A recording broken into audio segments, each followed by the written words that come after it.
Welcome, everybody, to this week's episode. We really appreciate you joining us. This podcast really shows us how we can all learn, live, and thrive off of each other. By sharing our knowledge through our conversations, we will impart some knowledge whilst learning ourselves how to progress even further. Here is your host.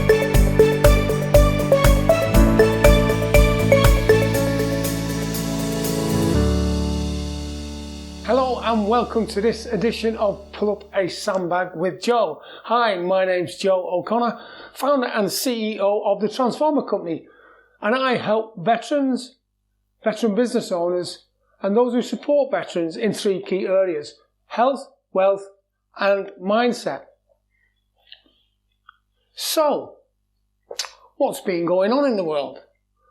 Well, the week that was. This is a part of the podcast where I share with you my views on what's been happening in the world and my interpretation. And I want to deliver it in such a way that it challenges you and causes you to think about how what's going on in the world is affecting you. And it's not just about the stuff that the media is reporting that possibly makes you sad. It's about other stuff that goes on in the world where maybe it's not reported on as widely as it possibly could. For instance, why I gave my kidney to a work colleague is a headline that was recently forecast this week, and it was where Ninon Ferguson donated a kidney to a 43-year-old father of two, Stuart Middleton, who was a work colleague. No relation whatsoever. She just decided, as a mother of one, that the thought of the two children who Stuart was the father of being left alone or having no father would be too much to bear. And Stuart had been given a kidney by his mother 7 years previously, but it was starting to fail. So Ninon stepped up and actually donated her kidney. Everything went well. I mean, obviously it's not something that you do every day, but I mean, that surely is some great news. And I was always taught, right, as a young lad, to choose your words carefully. And I didn't really understand the significance of that. And I think it's been brought home recently, earlier in the week, where Elon Musk has taken 9% of shares in Twitter. And now, sitting on the board, he actually tweeted that he wants an edit button on Twitter. Now, the thing is, right, that in my profession as a financial advisor, if it's not written down, it didn't happen, and I have to be extremely careful, which I always am, to make sure I use and choose my words correctly. So going back to what my mother used to tell me as a boy, I recognise now that it is important, and you can't always edit what you say. I mean, you may be able to edit the document or the tweet. The fact is that it's out there and there'll be a record of it somewhere. So perhaps Elon Musk's engagement on Twitter saying, should we have an edit button, because it was just a survey, and people are coming back and agreeing. Well, the fact is that maybe if you consider what you're tweeting, posting, saying, maybe even photos, before you actually do it, and think about the good or the damage that it can do to other people, then maybe we won't need an edit button on Twitter, will we? And you'd have to be permanently asleep not to recognise what's going on in Ukraine with Russia. And I was thinking back to my military training, and I looked about Putin, genocide, and the Geneva Convention. Now, I know that genocide is an extremely serious word to use, and I think that it's been touched on by various politicians, and I think it's fair to say that Biden is not on Putin's Christmas card list, and neither, in fact, are any of the Western world politicians or leaders. And what I'd like to point out to you is that it's very interesting, isn't it, that it's systematic how the Russians behave. For instance, a news headline was, "I saw a Russian soldier shoot my father." Now this was from a 12 or 13-year-old young boy. And the Russian soldier not only shot the father 3 times, he shot the young boy twice. And the young boy then feigned to be dead as the Russian walked off and walked behind the tank. At that time, the young boy ran off. Now, the thing is that that's going to be with him for the rest of his life. And we talk about PTSD in our society in the UK. And I know that many guys who I've served in the military with have PTSD and anxiety and stuff that have been caused by various conflicts throughout the world. Now, the thing is, there's lots of people in Ukraine that are also going to be suffering from PTSD. So, case in point, this young lad. Now, the Geneva Convention, why I mention that is because we were taught as British soldiers, sailors and airmen who were combatants and who were non-combatants. And we strictly stuck to that and adhered to that. And every year we'd be tested on that to make sure that we knew the difference. Now the thing is, it's been shown historically that the Russians systematically, when they're not succeeding or they pull out of an area, they go around and cause mayhem. So what I'd like to do is just, if there's a Russian, because I know there's lots of Russians out there, you're really great, can you get the message back to your people in Russia and just spread the word that what's going on in Ukraine is terrible and it's disgraceful and we need to stop this together now. Moving on to the next thing that I'd like to talk about is the way that Tiger Woods has made a comeback. Only, 18 months ago, he had a serious car incident and he was going to lose his leg. And through that, he's come through a lot of pain barriers. And from my personal experience, I know about what it takes to come through pain barriers. And for him to come back and then testing himself last week to go into a golf tournament, one of the most recognised in the world. Okay, the results of yesterday weren't looking so good in the league against the other competitors, some of which have done really, really well. The fact is, though, to make a comeback when only some time ago he was told that he'd probably never play golf again. So to make that comeback is absolutely amazing. What challenges have you received in your life, whether it be recently or historically, that you've managed to come through? And if you're thinking, oh, no, really, well then you may be underestimating yourself a little bit, because just to come through any challenge is massive. And some people are a little bit better than others. Now, something that's interested me is Roman Abramovich. Earlier in the week, he was going on to his celebrity mates. I'm not exactly sure what he would have said. But it was something like, lend me $1 million. Now, he went and asked a few people this, and so far no one has come back to him with the money. Maybe that's changed. If you know that that's the case, please message me. Now, admittedly, this wasn't for him to fund a lavish lifestyle. This was to pay his staff wage bill.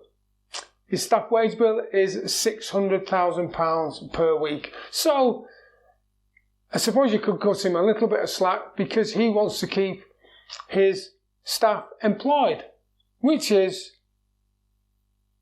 worthy of him. What do you think? Is that worthy of him? Or do you think that it's unsurprising that his friends haven't lent him the money, and neither should they? I'd be interested to find out what you think. Now, the next item I'd like to give a little bit of feedback on is something that I've actually gone through myself, and I know how difficult the process was and how much money it actually cost. And this is the no-fault divorce. The change in law where they're looking to bring in a no-fault divorce. Now, I think that listening to the arguments for and the arguments against, there seems to be a few moral and emotional issues at stake here. Now, I can understand, because there were cases reported on, that sometimes, well, in any case, actually, every case, any abusive relationships need to be ended as quickly as possible. And the people protected who need protecting, whether that be wives, husbands, partners, spouses, children, they should be protected straight away. And for the perpetrators of any violent behaviour or abusive behaviour, maybe lessons should be learned here. And I know that's a term often used, but I do think that it's true that lessons should be learned of the value of marriage. And some people maybe nowadays get married far too soon. And I said that I know personal experience of divorce proceedings, and it can be painful and it can be expensive. So the no-fault divorce, what do you think? Are you a supporter or are you against it? The next item that came up, which was some concern to me, is the year 2035. So not far away, actually, just 13 years away. In 2035, the NHS will be forecast to be spending more on the treatment of type 2 diabetes than cancer treatment. Now, you've seen in the papers recently and what's been introduced, we've got calorie control that's going to be shown on food items and also in restaurants. Now, the fact is, that's a great move. I've heard that calorie intake is not the only thing that controls diabetes. There are lots of other things that need to be considered as well. And there's a big argument going on at the minute whether we should do more. The fact is, though, that by introducing the calorie numbers on the food is at least one step closer to getting us to where we need to be. Surely, though, we need to start at the ground level, at the root source, which is education. Now, there are some schools, and maybe this is because of cost barriers, that are using processed foods, and it's proven that processed foods aren't as good as the fresh items themselves. So maybe using healthier food in schools and educate the children, and maybe have a process where the children are moving along in the queue and they're seeing what goodness is in the foods. That may be an idea. What do you think? How do you think we can get better educated so we can stop this potential of type 1 diabetes just taking over? Because at the end of the day, surely we want to live as long as we possibly can, don't we? And if this takes control any worse than it already has done, it could be a big threat to us all. And something next that I'm really happy about, because if you remember, we started with something that was happy, which was, of course, why I gave my kidney to a work colleague. Well, at the end, I'm going to finish with something that's dear to my heart. I have 3 sons. My eldest is going off on a trip around the world, or a few places in the world anyway, which is absolutely amazing, because when I was in the military, I visited quite a few countries, and I think that that's a great education. And whether you can afford to do that or not, you can always read a book. Because when you read a book, you can go to any country that you want to, even if the finances don't allow it at a particular time. My middle son is just passed with flying colours of his IT security course, so now he helps a company look after the IT security, which I know you recognise is a big issue in the world at the minute. And then finally, yesterday, my youngest son passed his driving test theory exam. And so why am I telling you this? Well, the thing is that it's not just that I'm not saying this to impress you particularly. I'm saying this to impress upon you that there are lots of things going on in the world that are absolutely amazing. It wasn't just that my eldest son is planning a trip abroad, or my middle son passed his IT security course, or my youngest son passed his driving test theory, although I'm extremely proud of them for doing that. The fact is that how many other children or young adults around the world are doing good things? Well, I can tell you that there's lots of children that are doing good things, and we need to applaud them, and we need to get more behind them and recognise how great they are. Just a little tap on the shoulder. Well done, mate. Well done, son. Well done, daughter. Fantastic for getting ahead. And just giving them a gentle nudge to keep them going towards their goal. Because they have, in fact, let's face it, the last 2 years have been extremely interesting for them, and they need some support. So let's give them the support they need. And in fact, us adults need support as well, because guess what? I don't get it right all the time. I don't think I've met anyone who can honestly say that they do. We just got to do the best with what they've got. So that was the week that was, and we're going to be moving on next to some items covering health, wealth and mindset. And until then, I'll see you on the other side. Thank you. So, we're here now at the health, wealth and mindset part of the podcast. And what I'd like to do today is just give you some tips on each of the 3 key areas. Now, the wealth aspect. Now, when people hear that, they think that I might be talking about you need to be a millionaire to be involved in wealth. Well, if you remember on my first podcast, I talked about wealth can manifest itself in so many more ways than just money. It's health, happiness, relationships, career, spirituality, all sorts of things. Today, though, I know that we're uncertain of the future, and in the next blog, I'm going to be looking at the way that the increases in national insurance may affect us, and for that's employer and employee. And there's lots of stuff that's been reported in the media that may not be on the face of it exactly what they're reporting. So you need to dig a little bit deeper to find out more. So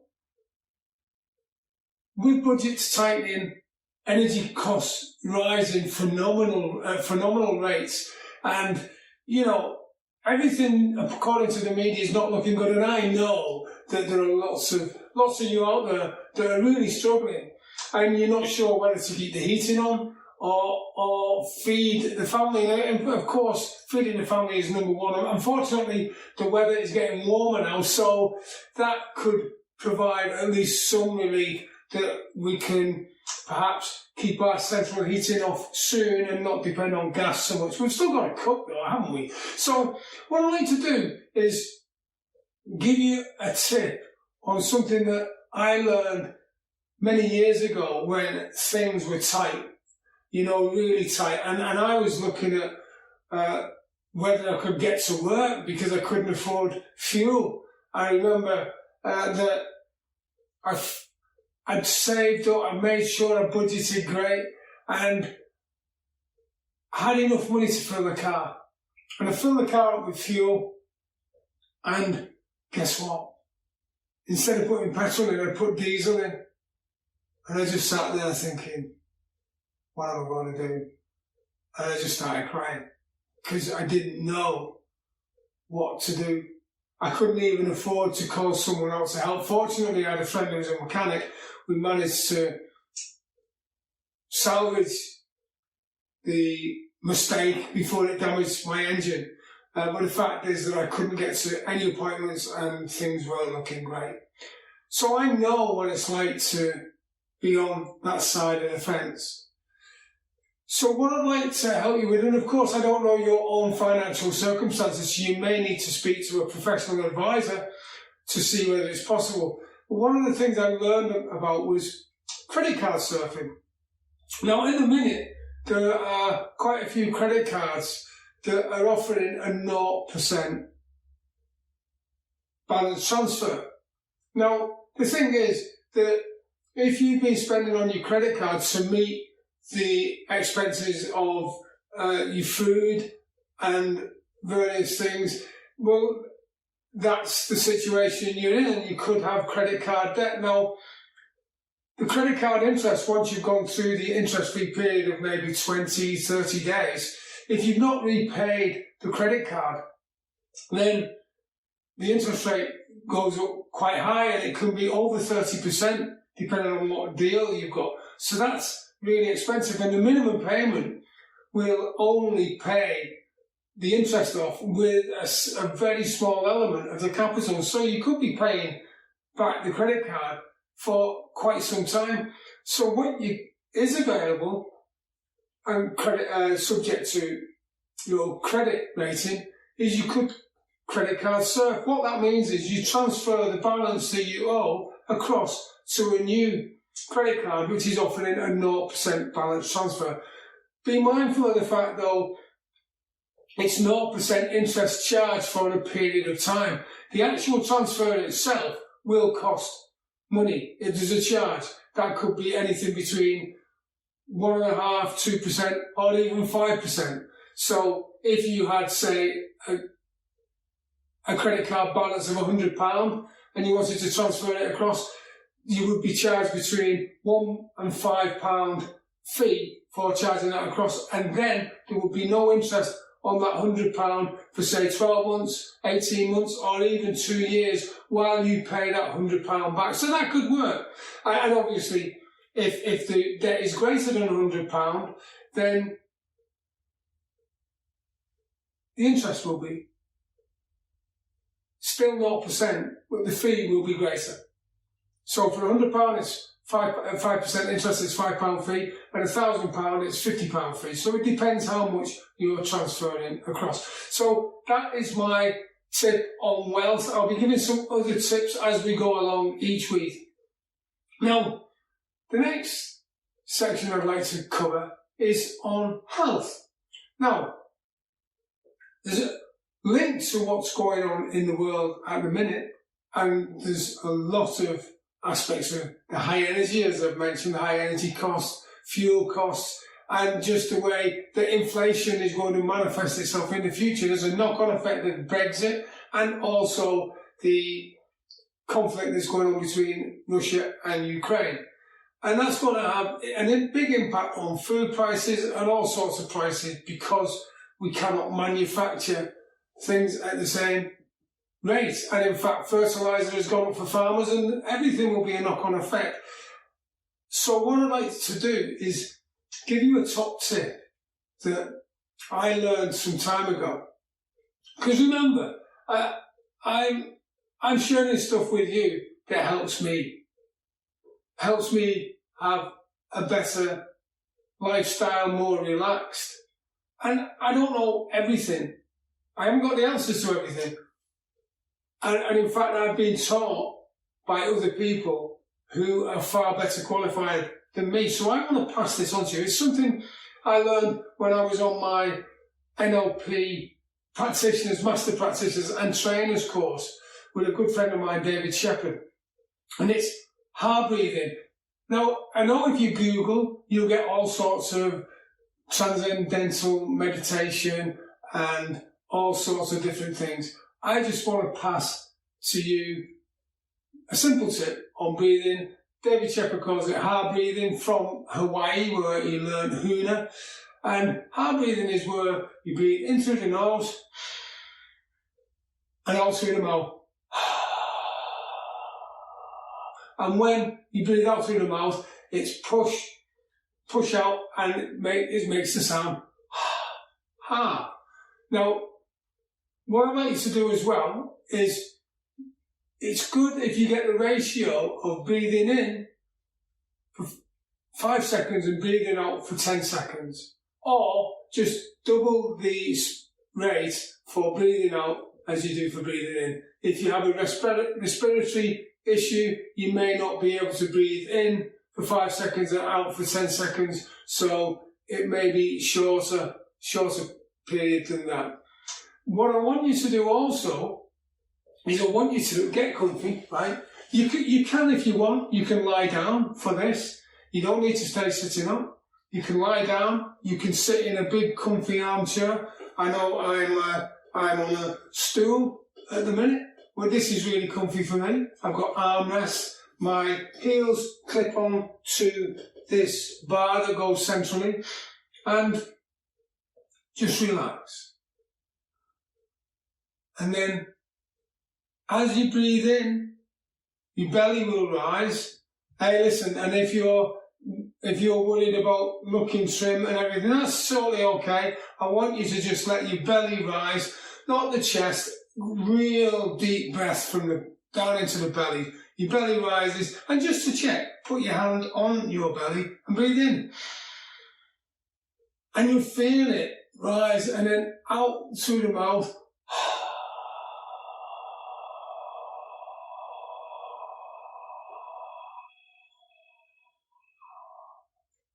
And you feel the belly just deflate. So it's in through the mouth, belly rises, out through the mouth, hand on belly, and the belly deflates. And just do this for 5 times. And when you find you're getting stressed, you can do this anywhere. You can do it in a car park, in your car. You can do it in your house, in the kitchen, in the bedroom, in the living room, out for a walk. You could just stop, sit down, anywhere.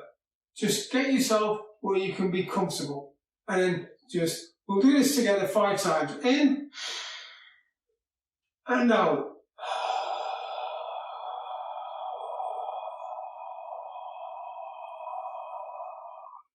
And in and out.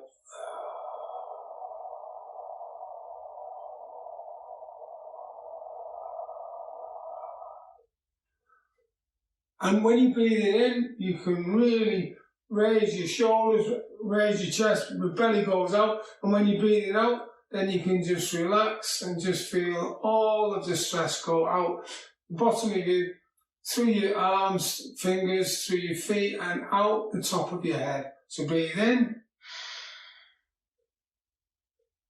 and out.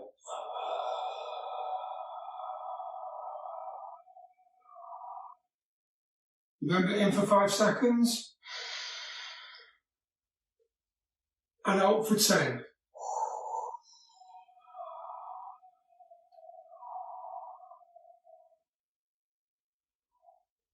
One more and out.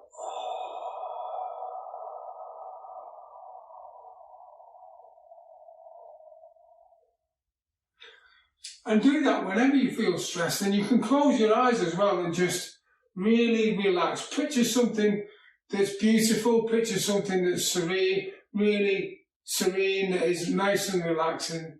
And remember to always stay comfortable. So,